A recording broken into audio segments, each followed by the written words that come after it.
This wild report reveals that the New York Yankees could be eyeing two Chicago Cubs, both Nico Hoerner and former Yankee Mike Tauchman. Will Brian Cashman pursue this, and what does it mean for trade deadline? Welcome to Yankees Digest. I am your host, Gabby Gordon, welcoming you in to another video. But before we get going, if you're among the 94.1% not currently subscribed to the channel, hit that subscribe button right now so that you never miss a video. And we're also on the road to 1,000 followers. We are so very close to 700, so we really appreciate all of the support. And if you want to be a part of the ride through all things New York Yankees, hit that subscribe button right now. But that is right, folks. Reports have revealed that the New York Yankees are eyeing two potential trade targets from the Chicago Cubs. Now let's look at this report from Jon Morosi of MLB Network. It says, quote, "The Cubs are another potential Yankees trade partner.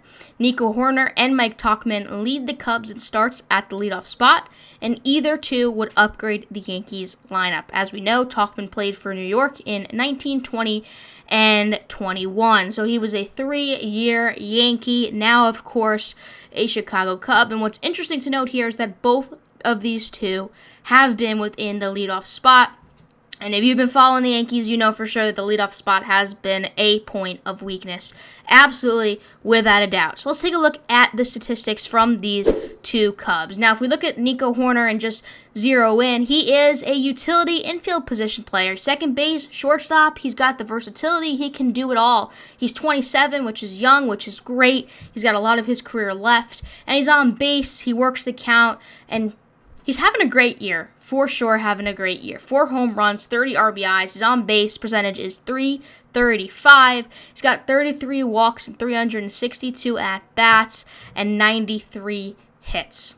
And he's got speed as well, 14 stolen bases on the year. The Yankees may not be able to throw guys out, but it would be beneficial to be able to be on the other side of that. And then if we look over to Mike Tauchman, former New York Yankee, 33 years old, so he's a little bit older, and he's been in the league for a bit longer. And he is obviously not having a strikingly beautiful year at the plate, but nonetheless, it is pretty mediocre and average. And honestly, if he can get on base, it's pretty much better than what you have within the Yankees starting lineup at this moment. Now, of course, we know that he is an outfielder, and his on-base percentage is sitting at .343.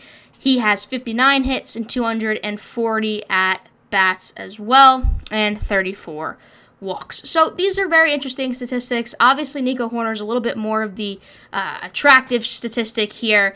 But if we look at Tauchman, he's played in 72 games this season with Chicago. He's batting .246, .343, and .358. So that .246 is not so nice to look at, and .246 certainly isn't something that strikes as a trade target.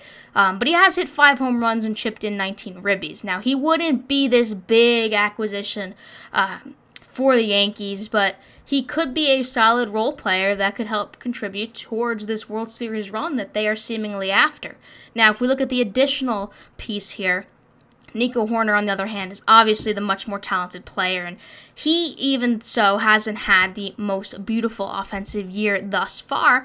However, these numbers could very well be capable of turning around his season at the plate, and we know he can do it in the field as well. He's a Gold Glover, and so these are statistics that, look, at this point in the season for the Yankees, you got to weigh your options, and these two guys could very well be those buffers that, maybe a change of scenery for both of them could really do them good. And what's also very interesting to note is the Yankees have a beautiful history of trading and making deals with Chicago. If we just take a look within the recent years, of course, 2022, very recently, Scott Efros, obviously he is not pitching right now, he's injured, but acquisition, Anthony Rizzo, Chapman, Starlin Castro, Soriano, right?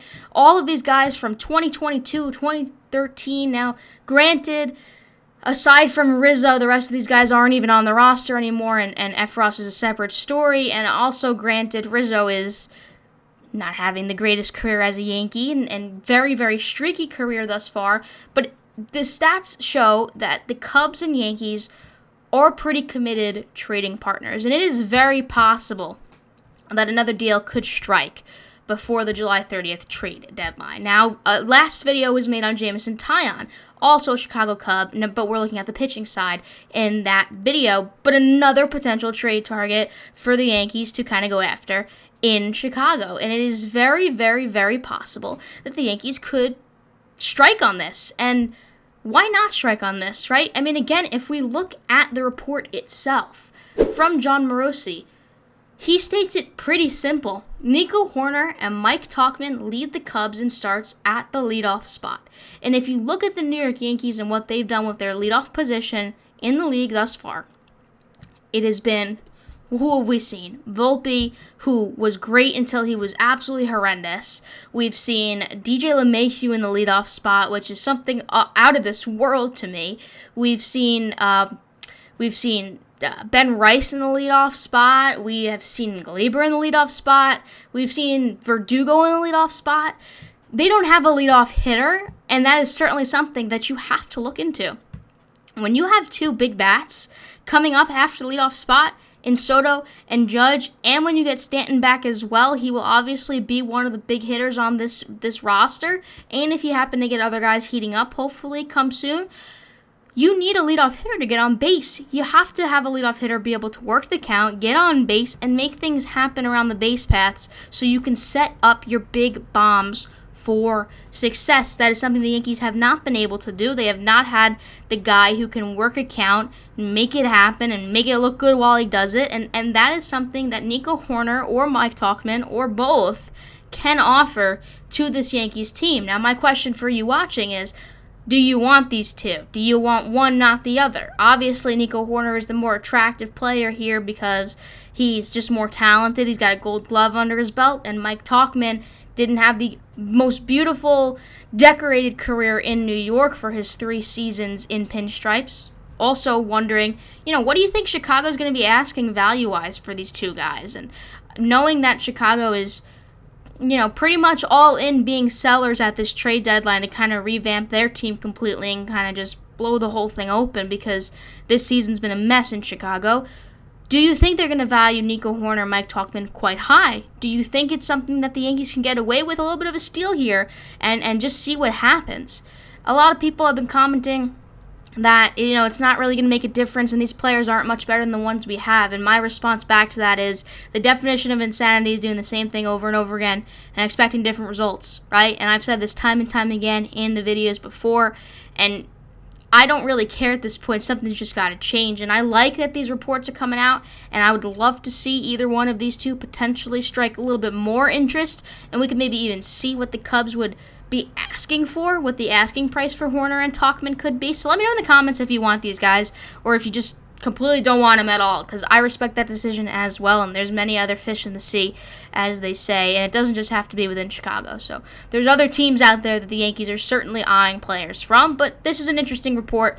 2 guys, could be a potential tag team type of trade, and who would the Yankees give up for these two? Well, that's certainly a question that we're going to have to wait to see the answer for. But again, anything is better than the current state of this offense. And I'm just going to leave it at that. So that's going to wrap it up for this episode of Yankees Digest. If you like what you see, once again, hit that subscribe button so that you never miss a video. On the road to 1,000 subs, and it is so close that we can literally see it, and we cannot wait to hit this mark, and we appreciate all of you following along on the journey. With all that being said, this has been Yankees Digest. I've been your host, Gabby Gordon, and I'll catch you in the next one.